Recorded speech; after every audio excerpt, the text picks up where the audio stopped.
بسم اللہ الرحمن الرحیم رب اشرح لی صدری ویسر لی امری واحلل عقدۃ من لسانی یفقہوا قولی۔ امداد کن ہر رنج و غم آزاد کن، در دین و دنیا شاد کن یا غوث اعظم دستگیر۔ محترم ناظرین، حضور غوث پاک، محبوب سبحانی، قطب ربانی، شہباز لامکانی، حضرت شیخ سید عبدالقادر جیلانی الحسنی والحسینی، آپ کی ذات پاک وہ ذات ہے کہ جس کو ہر خاص و عام جانتا ہے۔ وہ بر اعظم ایشیا ہو، یورپ ہو یا عرب کی سرزمین ہو، میرے غوث کو پوری دنیا جانتی ہے۔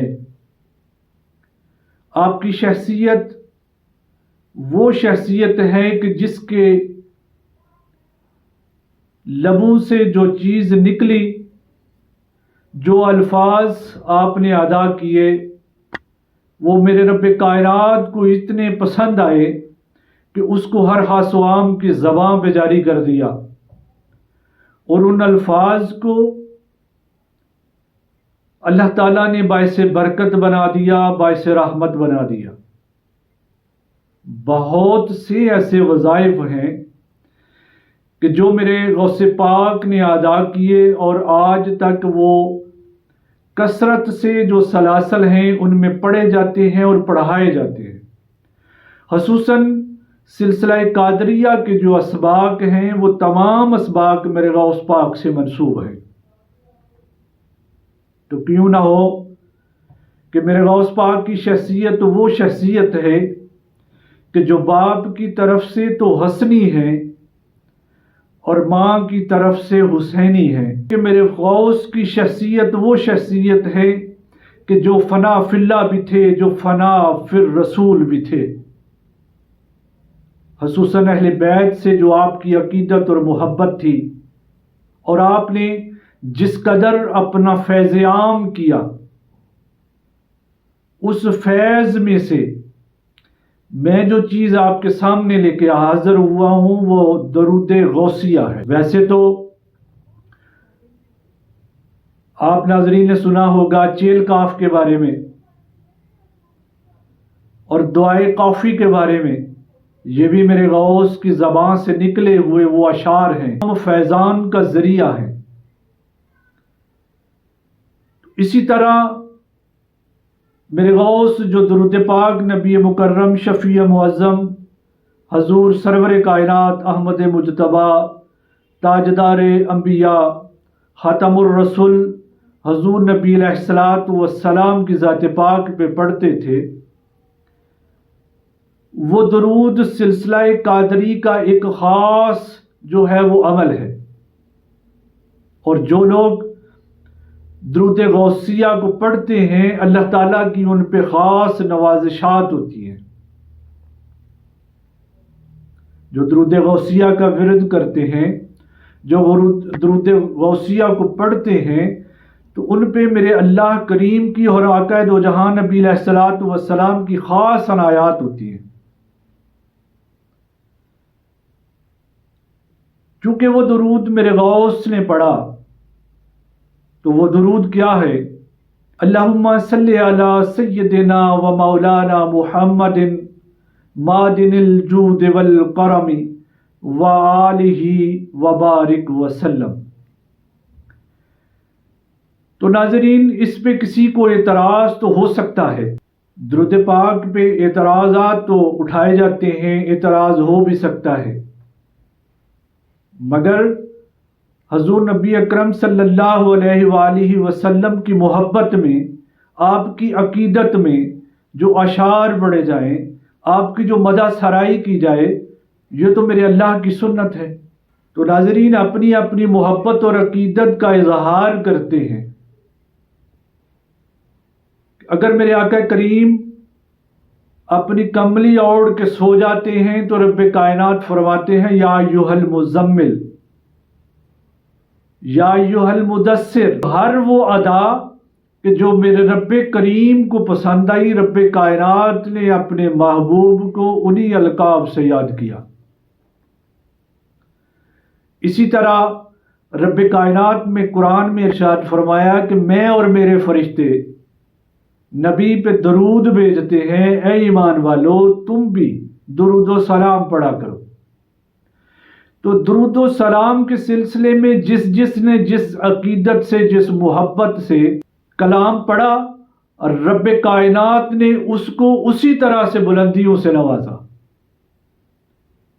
تو میرے غوث کی زبان سے جو لفظ ادا ہوئے، جو درود پاک کے الفاظ غوث پاک نے پڑھے، غوث پاک نے جو ادا کیے، وہ درود غوثیہ کے نام سے آج بھی درود پڑھا جاتا ہے۔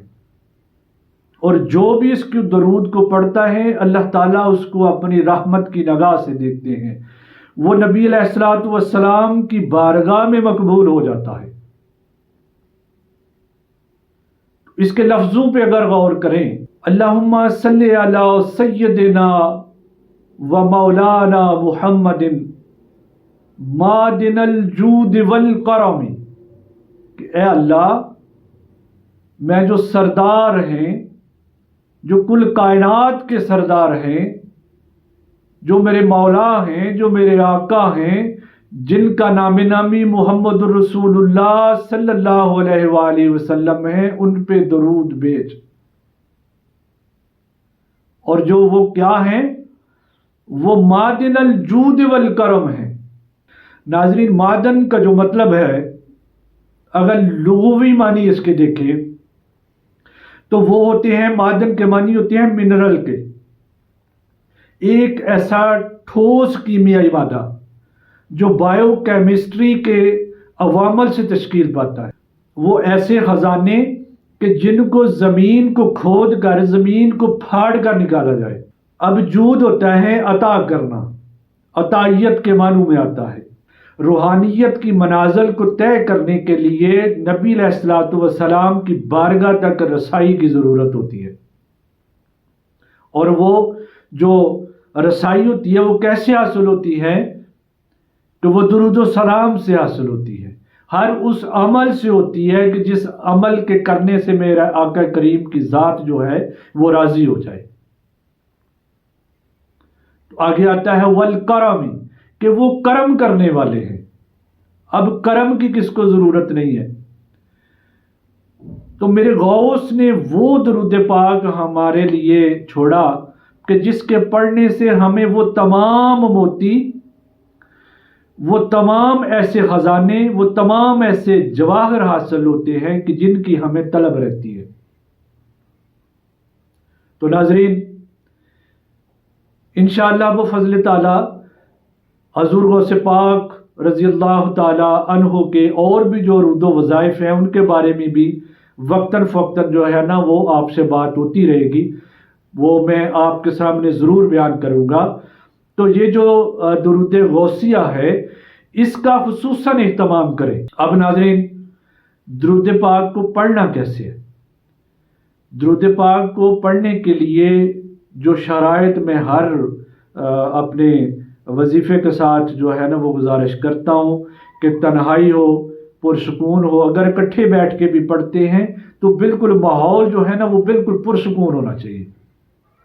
اس کی کم از کم جو تعداد ہے وہ 111 بار ہے، اور اس کو زیادہ سے زیادہ آپ جتنا چاہیں پڑھ سکتے ہیں، لیکن جو اولیاء اللہ نے بیان فرمایا ہے وہ 511 ہے، کہ 511 سے آپ نے اس کی تعداد کو بڑھانا نہیں ہے۔